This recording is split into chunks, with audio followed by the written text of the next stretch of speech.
नमस्कार, मैं एम.के. पांडे। हमारी धारणा पर आपका स्वागत है। आज का यह वीडियो हल्दी, टर्मरिक के औषधि गुण, इसके सांस्कृतिक गुण और इसके धार्मिक महत्व के संदर्भ में संक्षिप्त जानकारी देने से संबंधित है। इस पर न जाने कितनी जानकारियाँ संसार में उपलब्ध हैं, भारत के कोने कोने में उपलब्ध हैं, लेकिन हम इस चैनल के माध्यम से अपने श्रोताओं के समक्ष इस जानकारी को रिन्यू करना चाहते हैं।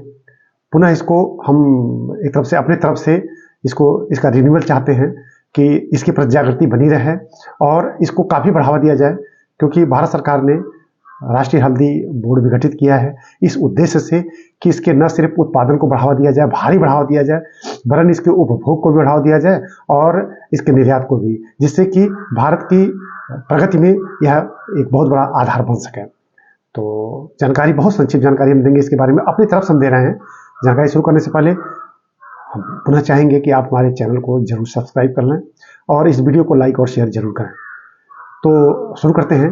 हल्दी, टर्मरिक, इसका वैज्ञानिक नाम करक्यूमा लौंगा है। यह अदरक कुल का पौधा है या उस अदरक कुल के पौधे का उत्पाद है।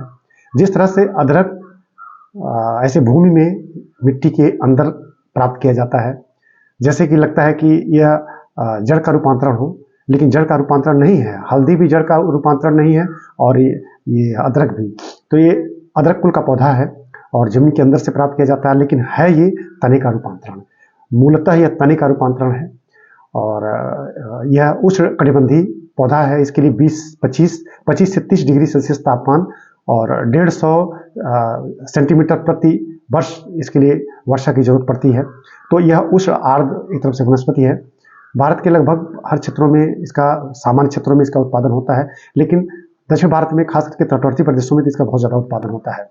भारत में इसका उत्पादन मूलतः महाराष्ट्र, तेलंगाना, आप सीधा जाइए महाराष्ट्र, तेलंगाना, फिर कर्नाटक और तमिलनाडु, यहाँ आंध्रा में भी है, यहाँ बहुत ज़्यादा इसका उत्पादन होता है।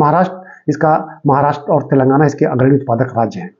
तो वैसे भी यह भारत की अमूल्य सांस्कृतिक धार्मिक निधि है और चिरंतन से ही इसका उपयोग हमारे विधि विधान, हमारे धार्मिक अनुष्ठानों में होता चला आया है। तो इसके बारे में बहुत ज़्यादा हमको जानकारी इस तरह से नहीं देने की जरूरत है, लेकिन बस हम एक रिन्यूअल चाहते हैं कि अपनी तरफ से इसके बारे में थोड़ी जानकारी रख दी जाए यहाँ। तो हम अपनी तरफ से इसकी जानकारी देने जा रहे हैं। तो भारत में इसका उत्पादन होता ही होता है। आपको यह जानकर बड़ा आश्चर्य होगा कि भारत को ही इसके उत्पादन या इसके निर्यात पर पेटेंट का अधिकार भी है, यानी इस पर पेटेंट भारत का है, भारत का इस पर एक अधिकार है। भारत में ही इसका पूरे विश्व का 75% उत्पादन होता है और भारत ही इसका सबसे बड़ा उत्पादक, भारत ही इसका सबसे बड़ा उपभोगकर्ता और भारत ही इसका सबसे बड़ा निर्यातक राष्ट्र भी है। तो हमारे लिए गर्व की बात है और इसके उत्पादन, निर्यात, उपभोग को बढ़ावा देने के उद्देश्य से ही भारत सरकार ने राष्ट्रीय हल्दी बोर्ड का गठन किया है। यह बोर्ड निश्चित रूप से आगे मील का पत्थर साबित होने वाला है और भारत के आर्थिक विकास में हल्दी भी एक महत्वपूर्ण कड़ी होने वाली है, मसाले की श्रेणी में आती है। अब यह हल्दी, आप इसको एक बार फिर से गौर करें कि हमारे घरों में हमारे रसोई का एक अभिन्न भाग है। दूसरा, हमारे प्रसाधन सामग्री का भी यह अमूल्य भाग है। लगभग हर कॉस्मेटिक्स में, सारे मुख्य कॉस्मेटिक्स में हल्दी का प्रयोग किया ही जाता है। इसके जो औषधि गुण हैं, हम ज़्यादा नहीं बोलेंगे इसके बारे में, लेकिन औषधि गुणों में 4 इसके महत्वपूर्ण औषधि गुण हैं। यह एंटीवायरल है, एंटीबैक्टीरियल है, एंटी इन्फ्लेमेटरी और एनाल्जेसिक भी है। मतलब ये दर्द निवारक भी है। मतलब इसका, वैसे तो हम लोग सुबह शाम हल्दी का सेवन सब्जी में तो होता ही होता है, यह भारत का विधि विधान है, यह हमारे रसोई का अमूल्य भाग है, अटूट भाग है। तो हम तो लेते ही लेते हैं।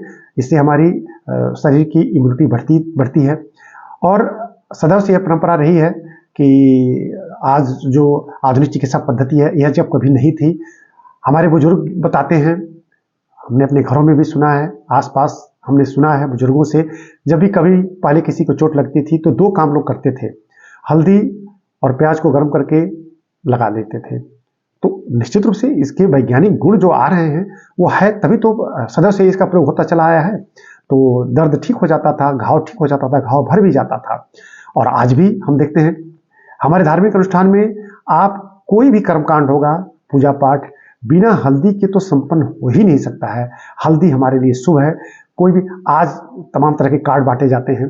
पहले शुभ के लिए, न्योता के लिए हल्दी ही दिया जाता था। आप समझ सकते हैं कि हमारे धार्मिक और सांस्कृतिक परंपराओं में यह किस तरह से रचा बसा हुआ है। तो उस दृष्टि से हम यह लेक्चर नहीं दे रहे हैं, हम उसमें नहीं जाएंगे। इसके वैज्ञानिक दृष्टिकोण पर हम ज़्यादा अपना ध्यान केंद्रित करेंगे। तो निश्चित रूप से अब देखिए, आज की डेट में भी आज भी हम पाते हैं गांव में, चाहे शहर के मोहल्लों में, यह आम धारणा बनती है। जब भी किसी को सर्दी खांसी होती है तो लोग कहते हैं कि आप दूध और हल्दी लीजिए। तो आप मैं स्वयं इसका एक गवाह हूं कि अगर हल्की सर्दी खांसी है, आप 2 दिन 4 दिन 10 दिन आप लेके देखिए, दूध में हल्दी थोड़ा सा डाल के खौला के देखिए, उसका जरूर फायदा मिलता है। हमने खुद इसका सेवन किया है, हमको भी इसका बहुत ज़्यादा फायदा मिला था। दवाइयाँ अपनी जगह पे हैं और ये हमारी एक तरफ से नेचुरल या प्राकृतिक चिकित्सा पद्धति है, उसमें तो है ही। तो इसका बड़ा लाभ है।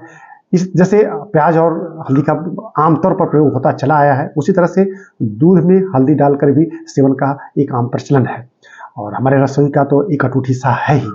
हमने आपके इसके 4 औषधि गुण बताए और यह शरीर की इम्यूनिटी तो बढ़ाता ही बढ़ाता है। हमने आपको बताया कि भारत को इसके उत्पादन पर एकाधिकार है। पूरे संसार में 75% से भी अधिक उत्पादन इसका भारत में होता है। महाराष्ट्र, तेलंगाना इसके अग्रणी उत्पादक राष्ट्र हैं। कंधमाल हल्दी कंधमाल, हमने बोला कंधमाल हल्दी उड़ीसा में इसका उत्पादन होता है। विशेष हल्दी है और उसका कुछ विशेष ही महत्व है, तो उस पर उसको जीआई टैग भी मिला है। तो निश्चित रूप से उसको और बढ़ावा मिलना चाहिए, मिलेगा ही मिलेगा। जब जीआई टैग मिल गया है तो उसको और बढ़ावा तो मिलेगा ही मिलेगा। और इसका मौसम देखें तो हमने कहा आपको यह उष्ण आर्द्र कटिबंधीय पौधा है। इसके लिए सामान्य से थोड़ा अधिक तापमान चाहिए। तो लगभग भारत के लगभग सब मैदानी क्षेत्रों में और दक्षिण भारत के तटवर्ती क्षेत्रों में इसका उत्पादन भरपूर होता है। तो हम अपनी तरफ से एक जागृति के लिए, एक नव चेतना के लिए हम बस इस चैनल के माध्यम से, अपनी इस वीडियो के माध्यम से यही कहना चाहेंगे अपने दर्शकों को कि आप हल्दी को अपना एक अमूल्य धरोहर मानें, इसके उत्पादन को, इसके विकास को बढ़ावा दें और इसका उपभोग भी इसकी कीमत को समझ के करें। इसमें अल्प मात्रा में आयोडीन भी पाया जाता है। आयोडीन थायरॉक्सिन के निर्माण के लिए बहुत आवश्यक है। हमारी थायराइड, गले में थायराइड ग्लैंड होती हैं, तो थायराइड ग्लैंड में थायरॉक्सिन आयोडीन के बिना उत्पादित हो ही नहीं सकता है। तो नमक में तो आजकल मिला के दिया ही जाता है, लेकिन हल्दी में भी अल्प मात्रा में आयोडीन होता है। और थायरॉक्सिन हमारी बेसल मेटाबॉलिक रेट को कंट्रोल करता है, यानी हम कितने सक्रिय हैं, वो बीएमआर है, उसको नियंत्रित करने का सबसे बड़ा फैक्टर जो है हमारे शरीर में, वह थायरॉक्सिन हार्मोन है। तो ऐसे देखें तो हल्दी थायरॉक्सिन हार्मोन के निर्माण में भी बहुत बड़ा रोल अदा करता है। तो हमने आपको बहुत संक्षिप्त जानकारी इसके बारे में दी। इस तरह की जानकारियां और भी दी जाएंगी। हम बस इसके प्रति एक जागृति चाहते थे, तो हम अपनी तरफ से हमने छोटी सी जानकारी दी। हमको विश्वास है कि यह वीडियो आपको जरूर पसंद आया होगा। वीडियो को पूरा जरूर देखिएगा और आगे भी हमारे चैनल से बने रहिएगा। धन्यवाद।